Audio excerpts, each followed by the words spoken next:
Nature is an inherently beautiful thing, and I don't think that many people would argue on that. So proving that nature is beautiful is a trivial concept. But then that begs the question as to why the presence of humans has decimated nature for so long. In 2020 alone, there has been 8.2 million acres in the US spanning across Oregon, Washington, and California that were all set ablaze this year due to climate change. Following trends from previous years, we have reached peak CO2 emissions as well as peak methane gas emissions, known greenhouse gases that cause a perpetual and unsustainable heating of our planet.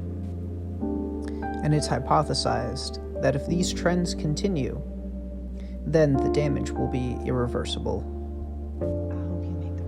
We can already see the results of climate change affecting our daily lives. The past couple years, we have had more severe storms as well as more severe weather.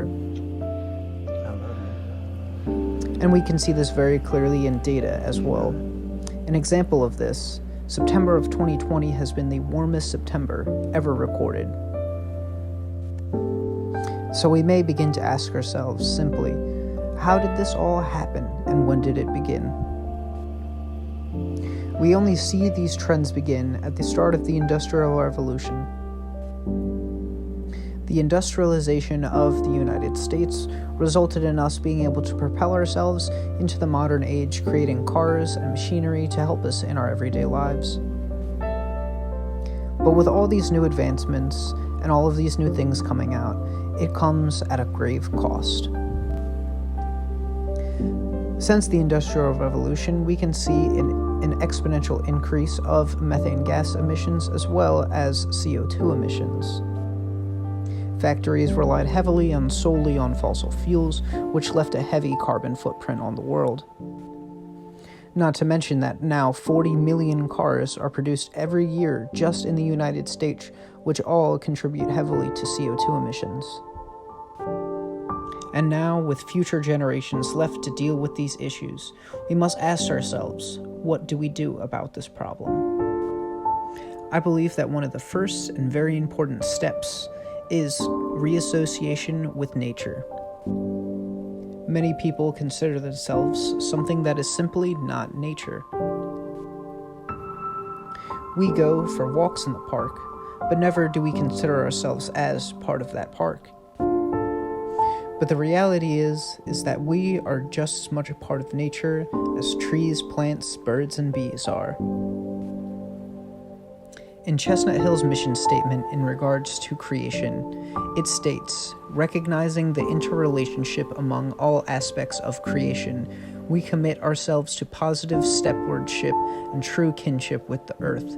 To ensure Earth's flourishing, we work compassionately and justly towards greater interdependence among all people and to protect and preserve the environment and each of the living and non-living elements found on our planet. Now, what this means to me is simply to acknowledge our place in nature.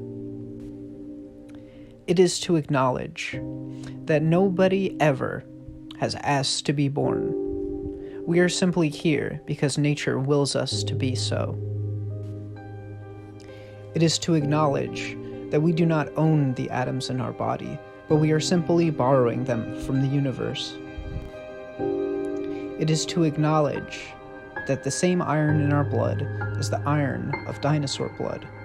It is the same iron found in the Earth's crust. And when we pass from this world, our atoms will return to the earth and be redistributed once again. So to say that being human is to not be a part of nature is surely ludicrous. We have an inherent connection with nature that is older than time itself. Now that we've acknowledged climate change and the problems that come with it, as well as our position in nature, we need to ask ourselves, what can we do today in order to help this issue? One thing we can begin to do is elect leaders who acknowledge environmental issues and who want to work in order to help them. Without a green presence in the federal government, nobody will necessarily take these issues seriously enough, and nothing will change in time. Another thing we can do is donate to organizations that support environmental advocacy. The Sierra Club is an environmental network founded by John Muir, who is also the father of the U.S. environmental movement.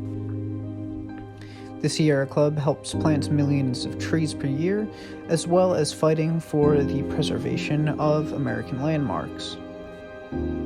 Donating to the Sierra Club not only helps the environment, but it also helps end systematic oppression.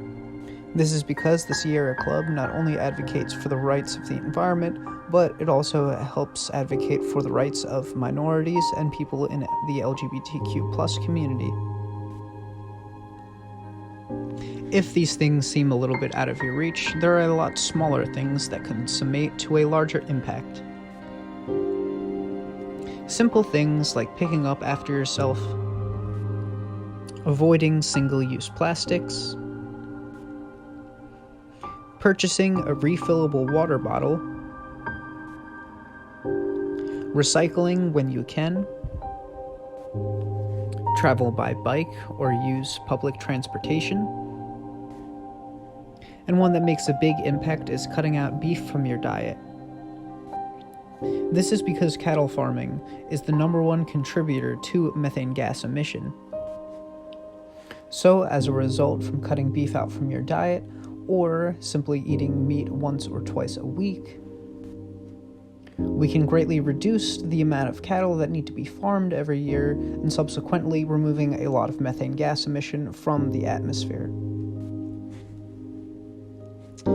So I will leave you with this. Chestnut Hill, the next time you step out of your door, look around at nature and all its intrinsic grace, and think to yourself, I'm a part of this. We are all a part of this, and it gave us the gift of creation. So go out and donate, please pick up after yourself, and remember, nature will always be here, and it would be nice to be here with it.